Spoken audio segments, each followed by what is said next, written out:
Press న్యూస్కి స్వాగతం. SC వర్గీకరణ ప్రయత్నాలు విరమించుకోవాలని బొమ్మల మహేష్ గౌడ్ను గాంధీ భవన్లో కలిసిన ఎస్సీ వర్గీకరణ వ్యతిరేక పోరాట సమితి నాయకులు భారతదేశంలో ఏ రాష్ట్రంలో కూడా ఎస్సీ వర్గీకరణ ప్రయత్నాలు చేయటలేదని, రాజ్యాంగ విరుద్ధమైన ఎస్సీ వర్గీకరణకు పక్కన పెట్టి కాంగ్రెస్ పార్టీ వైఖరి మార్చుకోవాలని సూచిస్తూ వినతిపత్రం అందజేసిన ఎస్సీ వర్గీకరణ వ్యతిరేక పోరాట సమితి నాయకులు. ఈ సందర్భంగా పలువురు ఎస్సీ వర్గీకరణ వ్యతిరేక పోరాట సమితి నాయకులు మాట్లాడారు. ఎస్సీ వర్గీకరణ అంశంపై సుప్రీంకోర్టు ఇచ్చిన తీర్పును వ్యతిరేకిస్తున్నామని తెలంగాణ మాల మహానాడు రాష్ట్ర అధ్యక్షులు, ఎస్సీ వర్గీకరణ వ్యతిరేక పోరాట సమితి రాష్ట్ర కో కన్వీనర్ మంత్రి నరసింహయ్య తీవ్రంగా ఖండిస్తున్నామన్నారు. ఇటు తీర్పు రాజ్యాంగానికి ఆర్టికల్ 341కి విరుద్ధంగా ఉంటుందని మండిపడ్డారు. ఎస్సీ వర్గీకరణ అంశంపై రాష్ట్ర ప్రభుత్వం వేసిన కేబినెట్ సబ్ కమిటీని వెంటనే రద్దు చేయాలి, జ్యుడిషియల్ కమిషన్కు నియమించాలి అని డిమాండ్ చేస్తున్నామన్నారు. ఎస్సీ వర్గీకరణ అంశంపై రాష్ట్ర ప్రభుత్వం తీసుకున్న నిర్ణయాన్ని తీవ్రంగా ఖండిస్తున్నామని, వ్యతిరేకిస్తున్నామని. ఎస్సీ వర్గీకరణ అంశం దేశవ్యాప్తంగా ఉన్న సమస్య 2 తెలుగు రాష్ట్రాలకు వర్తించదు, భారతదేశంలో ఉన్న అన్ని రాష్ట్రాలకు వర్తిస్తుంది. కాబట్టి ఉత్తర భారతదేశంలో ఉన్న అన్ని రాష్ట్రాలు దీనిని తీవ్రంగా వ్యతిరేకిస్తున్నాయి. దీంతో పాటు తెలుగు రాష్ట్రాల్లో ఉన్న మాలలు అందరూ కూడా వ్యతిరేకిస్తున్నామన్నారు.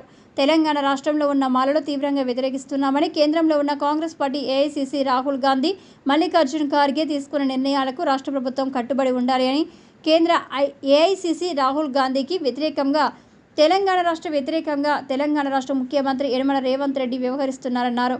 దీనిని మేము తీవ్రంగా ఖండిస్తున్నామని, మాలలు ఇందిరాగాంధీ కాలం నుంచే నీటి రాహుల్ గాంధీ, సోనియా గాంధీ, మల్లికార్జున్ ఖార్గే, యనమల రేవంత్ రెడ్డి వరకు కాంగ్రెస్ పార్టీకి మద్దతు ఇవ్వడం జరిగిందన్నారు. కాంగ్రెస్ పార్టీలో ఉన్న మాలలు తమ ఇంటి పార్టీలాగా పనిచేశారు. ఇది మర్చిపోయి మాట్లాడుతున్న ముఖ్యమంత్రి యొక్క వైఖరిని మార్చుకోవాలని అన్నారు.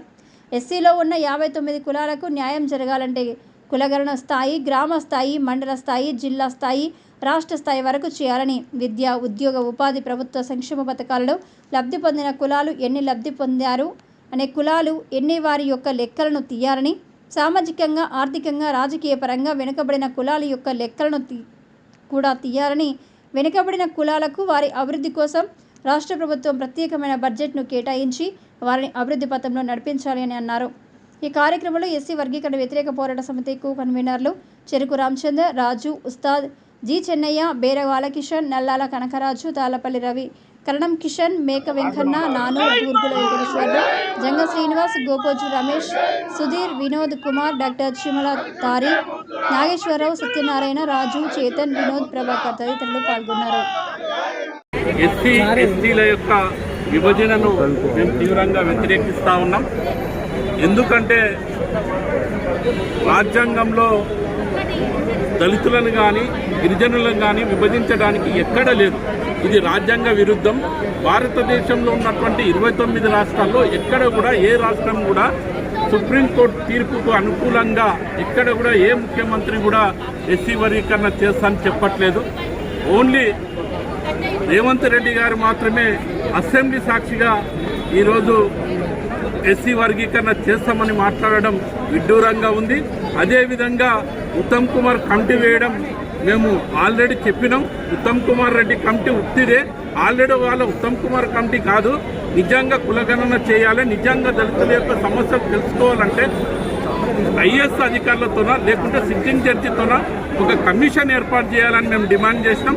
ఆ విధంగా చేస్తేనే తప్ప అన్ని దళితులు ఉన్నటువంటి ఉపకులాలకు అందరికీ కూడా న్యాయం జరుగుతుంది. కింది స్థాయి వర్గాలకు మొత్తం కూడా ఎంతమంది ఉన్నారు, ఏ కథ ఉంది, ఏ సందర్భంగా ఎవరెవరు ఏ స్థాయిలో ఉన్నారు అనే విషయం తెలుస్తుంది. కాబట్టి ఈ విషయాన్ని ప్రభుత్వం వెంటనే పరిగణలోకి తీసుకోవాలని మేము కోరుతా ఉన్నాం. ఖచ్చితంగా వెంటనే ఉత్తమ్ కుమార్ కమిటీని రద్దు చేయాలని మేము డిమాండ్ చేస్తా ఉన్నాం. అదేవిధంగా ఏదైతే రాష్ట్ర ప్రభుత్వం తీసుకొచ్చినటువంటి ఎస్సీ వర్గీకరణ ప్రయత్నాలను వెంటనే విరమించుకోవాలి. అదేవిధంగా ఏఐసీసీ ఇప్పటి వరకు కూడా ఏదైతే ఉందో ఇప్పటి వరకు కూడా ఎస్సీ వర్గీకరణ అంశంలో ఏ రాష్ట్రానికి కూడా అసలు సూచన చేయలేదు. కానీ ఇక్కడ తెలంగాణలో మాత్రం రేవంత్ రెడ్డి గారు ప్రయత్నాలు కొనసాగించడం అనేది సరైనది కాదని సందర్భంగా